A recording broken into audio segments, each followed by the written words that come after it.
qisadani waa dhab waxaana baahiye wargeysyo iyo mareeg wareedyo ka faalooda arrimaha bulshada iyadoo qisadani ay aad u soo jiidatay indhaha caalamka waa mucaashaqiin kala luqad ah waa mucaashaqiin kala sinjiyad ah waana laba qofood oo u bareeray khataro badan si ay nolosha uga midoobaan iimaan oo ah gabar u dhalata dalka Falastiin iyo Muusa oo ka soo jeeda dalka Shiinaha ayaa ku aqal galay magaalada hareeraysan ee Gaza 2 sanadood kadib bilowgii jaceylkooda inkastoo dhibaatooyin badan ay ka mareen guusha jaceylkooda haddaba iimaan iyo Muusa ayaa markii ugu horeysay ku kulmay magaalada Gaza xilli uu wiilku howlo shaqo u yimid halka isagoo la socday hay'ado samafal ah Muusa oo arinta ka sheekeynaya ayaa waxa uu tilmaamay in aragtidii ugu horeysay dareen jacayl taabtay hase ahaatee waxa uu sheegay in waqti ku filan aanu haysan oo ay ahayd inuu degdeg dalkiisa ugu laabto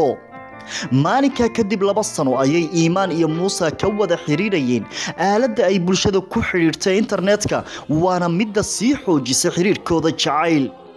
Muusa ayaa sheegay in cadaadis badan oo dhanka waalidka ah uu wajahayay iyagoo aan la doonayn gabadhaas hase ahaatee Muusa ayaa qaatay go'aan ah inuu u haajiro dhanka iyo Falastiin si uu gacalisadiisa ula midoobo nasiib daro xilligaasi waxaa saarnaa magaalada Gaza xayiraad xagga socdaalka ah oo ay saartay Israa'iil taasina waxa ay sii murjisay xaaladii mucaashaqiintan waa tabintii shaacir haddaba daawadayaal si aad uga bogataan sheekooyin iyo qisooyin dhab ah oo quseeya waayaha nolosha ku xirnaaw oo subscribe saar page-kan cusub ee aayaha nolosha TV inala wadaag oo inoo soo dir maalmaha murugada iyo mahadada kugu beeray ee aan ka go'in xasuustaada adigoo fariin inoo soo diraya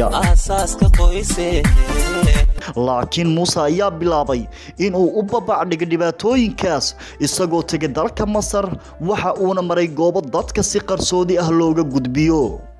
waaxad ka mid ah xuduudaha caalamka ugu khatarta badan waa dhul kulul oo saxaro u badan dhufays ayaana la isugu jiraa waa goob ay adag tahay in laga tilaabo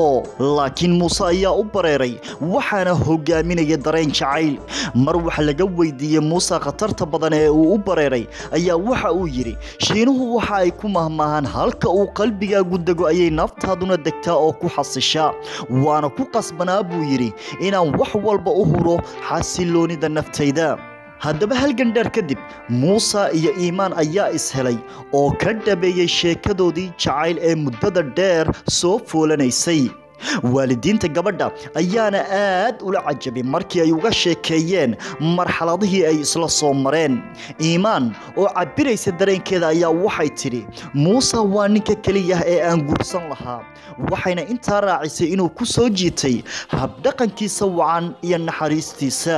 ugu dambeynna lamaanahaasi ayaa u boqolay dhanka iyo dalka Shiinaha halkaasi oo ay uga bilaabatay nolol cusub